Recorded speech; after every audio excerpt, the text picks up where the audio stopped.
Hello everyone, welcome back to Learn With Me. Today I'm going to explain one of Anton Chekhov's play The Seagull. চলো তাহলে শুরু করা যাক। The Seagull is a play written by Anton Chekhov in 1895.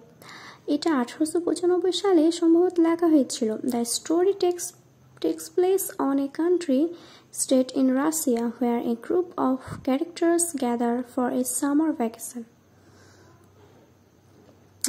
এই গল্পের main চরিত্র হলো Irina আর্কেটিনা, যিনি হয় একজন ফেমাস অ্যাক্ট্রেস। তার একটা পুত্র আছে Constantin triple, a young and aspiring writer. Konstantin is in love with Nina, a young woman who lives in neighboring estate. However, Nina is also being pursued by Trigon, a middle-aged writer, Irina's lover.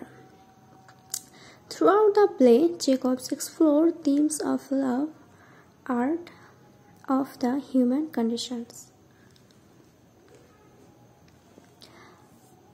The seagull হলো Anton চেকভের লেখা একটি নাটক, যা 1895 সালে লেখা হয়েছিল। গল্পটি রাশিয়ার একটি গ্রামীণ এস্টেটে ঘটে, যেখানে একদল চরিত্র একটি গ্রীষ্মকালীন ছুটিতে জড়ো হয়। নাটকের কেন্দ্রে রয়েছে ইরিনা আর্কাদিনা, একজন বিখ্যাত অভিনেত্রী, এবং তার ছেলে কনস্ট্যান্টিন ট্রেপলিভ, একজন তরুণ এবং উদীয়মান লেখক। কনস্ট্যান্টিন নিনা জারেজনায়ার প্রেমে পড়েছেন, যিনি একটি প্রতিবেশী এস্টেটে বাস করে।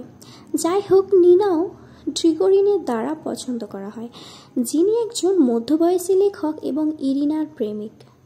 নাটক জুড়ে চেকভ প্রেম, শিল্প এবং মানবিক অবস্থা সম্পর্কে বিষয়গুলি অন্বেষণ করে।